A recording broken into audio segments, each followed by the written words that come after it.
Heather Shade from Lost in El Paso, but we're going to be talking about Krampus Fest this time around. Good morning, Heather. Thanks for joining us today. Good morning, guys. Thanks for having me. I'm happy to be here. And we're excited to have you here. Last time you were here was on Halloween, and Yes. Joe was here too. That's why we brought Joe back too. We've got my special guest Nice. host, Good Joe to see you Rivera. again. So last time we were here, we were talking about urban legends when it comes to Halloween, ghosts, Right, and whatnot. And you had mentioned that there's Christmas legends too. Yes. And then Krampus popped up. So we're going to talk more about those Christmas legends in a few minutes. But first, let's talk about Krampus Fest in case people aren't familiar with it. Right. And Krampus, for those that might not know what that is, Krampus is actually, he is kind of a folklore creature, a holiday creature. It comes from European areas, mostly from Germany. And he's kind of like, if you see him, he's a big shaggy beast. Mm-hmm. He's got hoofs and horns. And he's kind of the counterpart to their version of Santa Claus, Saint Nick. Yeah. So this festival is kind of all centering around Krampus himself. And this is something that's been going on. This is the 7th annual edition of it. It's put on by Kaleidoscope Art Market, which is a fantastic art market. I know you guys have probably been heard I've some heard other of events. them. Yeah, they're so much fun. Nikki does amazing events. She started doing this first 7 years ago, and it has just grown and grown and grown and grown. So it will be this Saturday. It will be at the El Paso County Coliseum. So if you are curious to come out and experience some of the things we're talking about, it will be from 4 p.m. to midnight. So this is the latest it's ever been open. Wow. So come out and take advantage. What it is an art market, but it's also just an extravaganza. It's an amazing holiday festival. You will have just countless El Paso vendors and artisans. They've got food trucks. The Coliseum will have like its beer and wine area open. Ooh, yeah, so you can come get treats, you can come get drinks, you can come get something to eat, come do your Christmas shopping. Oh, wow. Because I mean, you can imagine the kind of things you can find The at vendors. this art market. The vendors are amazing. But of course, as I mentioned, it is all about Krampus. Mm-hmm. So there will be a Krampus parade, which will be really fun. We do that every year. And then there are going to be costume contests as well, both for the kids and the adults. There's 2 separate costume contests with prizes and everything. So it is a lot of fun. And so what part do you play in the whole Krampus Fest? Well, as you know, we have an organization where we do historical ghost tours. We do a lot of storytelling events. And what we do out there is we set up we're in a black tent, okay? So when you're looking for us, look for the spooky black tent. That's how you'll find us. Lost El Paso Paranormal and myself will be out there, and I'll be telling some of these Christmas legends, spooky stories, some of the darker side of the holidays. I'll be doing that throughout the whole event, so you can come in, pop in the tent, say hi, meet the crew, hear a really creepy story. In addition to that, I'm kind of the, I guess unofficial or official, I'm not sure, horn maker. I don't know what you would title that, horn maker of the event. As Krampus is a horned creature, it's become kind of a thing. Like, you go to Disneyland, you're gonna wear the mouse ears, right? You go to Krampus Fest, you're gonna wear your horns. Yeah. Right, so I've kind of become a horn creator. And so if you need horns, if you want horns, you need horns, you can stop by my tent and grab yourself a pair of horns. If you want to fit in and, Right. celebrate it in style, we can definitely do that. And with that being said, I actually did bring you something today. So if you would like to receive it. Yes, I will I receive made this. you- I'm so excited. I'm so nervous. Here you go. Don't be scared.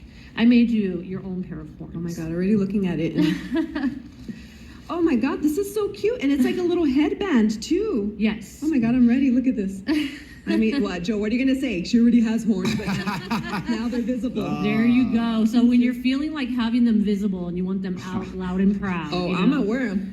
When you want to get beastly, there you go. That's what I'm going to do whenever I'm going to get mad at someone. 1 second, I need my horns. There you go. These are cool. And so that's kind of to show you a little bit of what we do. This year, the horns I did, they're kind of got like a dark fairy tale theme to them. We do a whole lot of different ones every year. So if you're looking to get into the spirit, you want to come out and get your horns on, you can come see us. Awesome. But let me so I can describe it to you also, because they're probably thinking like huge, humongous. Oh my God, what? So it's like a headband, and then pretty much like you said, Mickey. You go to Disneyland, you wear the Mickey ears. It's the headband, but it has the horns, and it's pretty. I'm gonna take a picture. I'm gonna post this on social media so y'all can see what it looks like. So you're gonna have these in your area. Yes, we'll have those at the tent, and if anybody needs to grab horns and you need to get your Krampus beastly vibe going. Yeah. You can come see us. Perfect. Oh, that's so cool. Thank you. Appreciate You're welcome. that. And when we talk about Krampus during Halloween, we kind of like, a lot of people, it's a counterpart of Santa Claus. Right. It's kind of like the equivalent of the boogeyman for Right. a lot of us that know that legend. And then the Mexican cucuy. Yeah, it's just we were talking about Krampus that just last takes time. away kids. He's a very kind of chupacabra looking dude. Yeah, he's very beastly. Yeah. I mean, he looks like he could be related to the chupacabra. You're Right, correct. right. He looks I like know, that's his looking at little the cousin. pictures. And then the horns, and then it's very like And hooves. evil hoofs. No, Right. but the horns is it's very Yeah. like evil fairy, Very mythical, fairy tale, like- right? It's got a very dark fairy tale Right. Yeah, vibe. If that's you a watched different- if you watch that movie Pan's Labyrinth, it's very Oh, on yeah. the theme of that. Yes, Ooh, interesting. yes. And That's a there great is- movie. There is also a Krampus movie. I don't know if you guys There's have also a seen it. Krampus. Yeah, I've heard of that's where I knew Krampus from, and I just Right. thought it was just a movie, but it's a lot more than just a movie. And People- it's slowly but surely catching popularity here in the United States. So slowly but surely, you're starting to see more Krampus parades happening. Krampus festivals are popping up in other cities. But I would like to say, I think Nikki and Kaleidoscope were kind of like the forefront on that because they've been doing it for 7 years. Wow. So it's just something very different. It's a really fun, kind of magical, different vibe. Very holiday, but in a different way. Awesome. All right. So Krampus Fest, if you want more details on that, you can definitely find it on our website, kisselpaso.com. But coming up after the break, we are going to get into those Christmas legends. So we're Yes. going to talk more about that. So stick around so you can hear those. It's Heather Shade is in the studio. I got my special guest co-host, Joe, as well. We'll get into those Christmas legends coming up. It's 93.1 Kiss FM. With 93.1 Kiss FM. We've got Heather Shade in the studio joining us. She's from Lost in El Paso, and she's also going to be a part of the Krampus Fest that is happening this Saturday. We also have our special guest co-host, Joe Rivera, joining us because Joe wants to hear some Christmas legends. He's been waiting for Scary this. ones. Scary All ones. right. I've got scary ones. Give it to us. Yeah, let's All hear right. it. The interesting thing about this is a lot of people find it's like, why do you want to get scared at Christmas? But this is, if you look back traditionally, especially back in Victorian times, it used to be tradition where families would gather on Christmas Eve and share ghost stories. So can you imagine if we still did that today? I would personally love it. Usually they'd light a fire in the hearth and then everybody would sit around and dim the lights and then you would tell spooky stories. Yeah. So I'm trying to revive that. I'm a one woman mission to do revive it. the tradition, right? Yeah, we're here for it. And you know me, I love folklore and stuff like that. So this is right up my alley. Now, when you're talking about folklore of holidays here in the United States, the things that we're familiar with, it's very tame, Of course, we all know and love Santa Claus. Here we're lucky to have Santa Claus because he's very kind and he's, a lovable guy. Yeah. However, if you go to other countries, they have different traditions and different holidays than we do, and they have different creatures that come with that. Yeah. We've already mentioned Krampus, but another one that comes to mind is from Iceland, and that is something called Grilla, and she is kind of known as a holiday witch. She's sort of like an ogress. She's a big, monstrous witch, and she lives up in the mountain, up in a cave. So she comes down once a year, and she's the one that kind of she sort of does Santa's job, where she keeps track of the naughty children. Okay. Okay, so she's got that list. So once a year, they believe, in their holiday season, she comes down from that snowy mountaintop. She emerges from her cave and comes down in the night and comes through the villages looking for the naughty children. And if you happen to be one of those unfortunate naughty children, maybe you weren't behaving all year, she's going to scoop you up, put you in her basket, and she takes you back up to her mountain cave to do who knows what. It is rumored that she likes to make a stew out of her Oh my goodness. children. But yeah, you guys said you wanted scary. Oh no, that's why the kids got to behave. Right, You know, right. So that's why I said here we have Santa. We're so lucky to have him. We love you, Santa. And like I said, you don't want to be dealing with Grilla or Krampus in comparison, right? The interesting thing about Grilla is not only is she a monster on her own, but she has something that's called the Yule Lads. And these are like, if you see early depictions of them, they look like little mini Krampus. They're little shaggy beasts. They're kind of like, they've got claws and horns and sharp teeth. And she has 13. They're considered to be her sons. So now you have this mountain ogre that lives up in a cave, and she's got her 13 little monster sons. Yeah. And when she comes down out of the cave, they also emerge. So while she's around the village looking for these naughty children, her Yule lads, they go house to house. And you can kind of describe them as kind of like gremlins. Remember the movie Gremlins? Yeah. They would go and cause havoc. That's what they do. Mm-hmm. So if you're living over there in Iceland, I mean, you not only have to contend with an ogre coming down from the mountain, you've got these Yule lads, there's 13 of them. And each one of them has a specialty of disaster. Oh, wow. So you've got the Yule lad that like breaks glass and breaks things. You've got the Yule lad that steals your leftovers. You've got Sounds like me. right? I think I know that Yule lad. Yeah, It's my least favorite. I love leftovers. right. That's what I'm saying. They just cause misery and mischief in your household. Wow. So here It's like a I roommate said, that eats your leftovers. Yeah. Right, Like right. you little Yule lad. just the most irritating and annoying things they But can you think can also tell your roommate, Eula came by when you eat them. You eat his wasn't- leftovers like, it it wasn't wasn't me." me. Yeah, it was Yeah. the Yule lads. It's There the you Yule go. lads, Now you sorry. guys have Yule a lads. good. Now you know who to blame it on. Yeah. Right. And then in addition to that, as if that wasn't enough, there's also associated with her a giant cat called the Yule cat. So he comes out the day after Christmas. And if you look that up, you'll see depictions of like literally a giant cat, like bigger than a house, walking through a village hunting for. Oh my goodness. In that legend, they say that you have to wear your new Christmas clothes the day after Christmas. Oh. So if you're not presentable and looking spiffy Spiffy? and sparkly in your new duds, then the Yule cat will come and scoop you up. Wow. So over there in Iceland, they're kind of wild. Yeah. I was gonna say Iceland's pretty crazy over there. Yeah, they've got some interesting I wanna stuff go. going on, right? And so these are kind of some of the legends that we speak about. I've got photos of all these, images of all these that are going to be displayed in our tent in case you want to see what these creatures look like. You can come check them out and hear a little bit more about them. So that's kind of like what we're doing.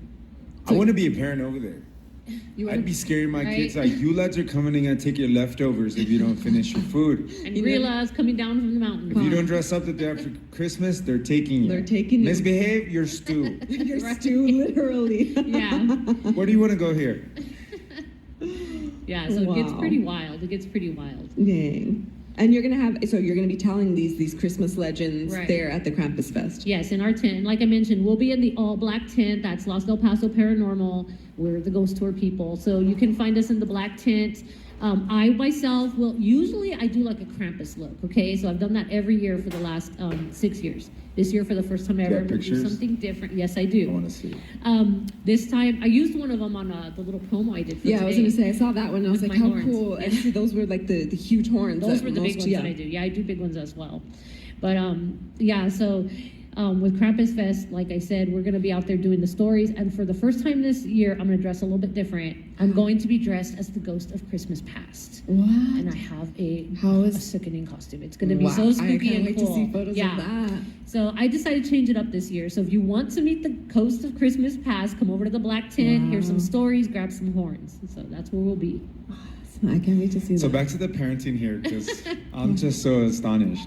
I mean, now you can tell kids, if you're a kid that learned all these like mythical like legends that she's describing, then you could be really scared.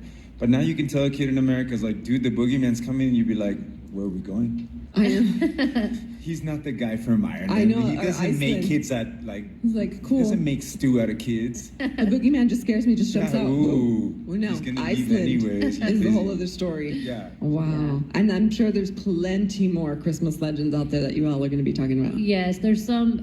They range from like I said, the scary to the kind of hilarious. If you guys want to hear an example of hilarious. Oh yeah, let's. Okay, let's my do friend it. and assistant Ethan and I were talking about this yesterday because we have this little dream of doing something, but I'll explain to you. In Wales, and I'm part Welsh, so I have to say this with pride. In Wales, they have a tradition called the Merry Lude.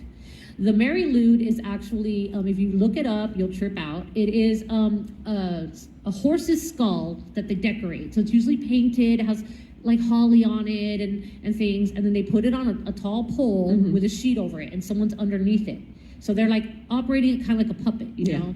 And they take this thing with a mob of people, and they walk through the streets, and they go door to door, home to home.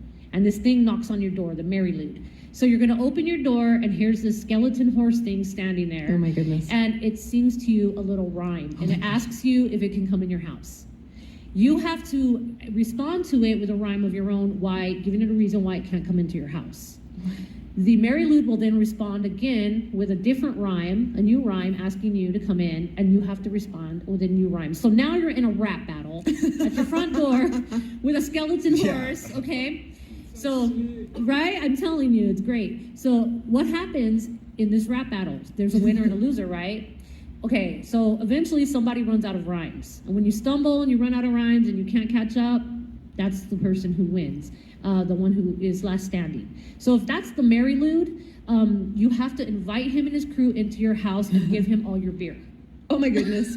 See, that's punishment. Mary. That's punishment. Joe is the Mary Lude. So my He's gonna friend, come in rapping. Man, I lost. my I'm friend gonna show up Ethan at my and I were friend's house talking and about they're that. not there, and then they have like the Google doorbell. And you're gonna do it through the Google. Yeah, the we're gonna Rap do it through Fest? the Google doorbell. Right. So my friend and I, we were just discussing, like, can you guys imagine what would happen if the Mary Lou did that in El Paso? Oh.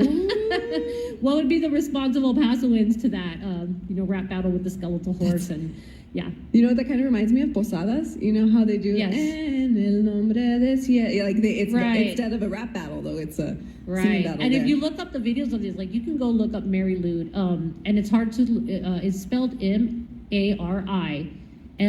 MARILWYD. Okay, so it's kind of hard to, yeah, it's, Yeah. Welsh. Yes. But, Okay.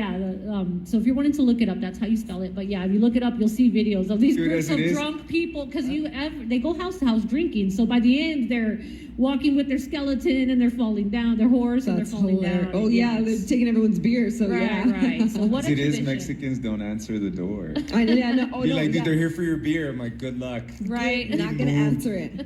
No. Hold on. Let me drink some of my beer and then we'll get into a rap battle and I'm gonna win. Right, That's right. I hilarious. Calls would the love, cops right away. I know. yeah, I would Here we love go. to see El Pasoans encountering a Mary Lou. That would be fun. That's hilarious. That's a cute one. That is pretty funny. That's awesome. Well, yeah, those are just some of the Christmas legends you can hear if you head on out to the Krampus Fest. Again, Krampus Fest Art Show and Market. It is happening this Saturday from 4 p.m. to 12 a.m. They're going to have food trucks, beer. It's also a supply drive for the Reynolds home, correct? Yes. They do that every year. They collect lots of supplies. The Reynolds Home does a really, really great job. They help kids from the foster care system. Mm-hmm. So it's also a very worthy cause. If you look up any of the Krampus Fest information, you can find that there as well. Perfect. Yeah, and if you want more details, of course, we've got more details on our website, kisselpaso.com. Heather, it's always a pleasure. Well, thank you for having me. Yes, I no, had of fun. course. Yes. When is next we can hear some legends or something? Is there any love legends? Yes, ma'am. Absolutely. As a matter of fact, I have a special love themed cemetery tour that I do. What? And we do get into some wild El Paso love stories. Ooh, I'm here. Ghost related. Yes, ma'am. I'm here for. Okay, so then we're gonna have to do that during Yes, Valentine's anytime time. you want me back, I'm back, and Oh. I've got stories for you. I'm here for it. Awesome. And how can people follow you on social media? You can always find me. I'm on all social medias. Heather Shade, of course, if you're looking for me. I also have, of course, my group Lost El Paso Paranormal, so you can find us across all the social medias as well. That's for our ghost tours and such. So. Perfect. All right. So so give her a follow. Again, more details on Krampus Fest on our website, kisselpaso.com. And in February, we'll hear some love legend I'm there. stories. Ooh. Thank you so much, Heather. It's Thank always you. a pleasure. All right. We've got more of today's best mix coming up. It's 93.1 Kiss FM.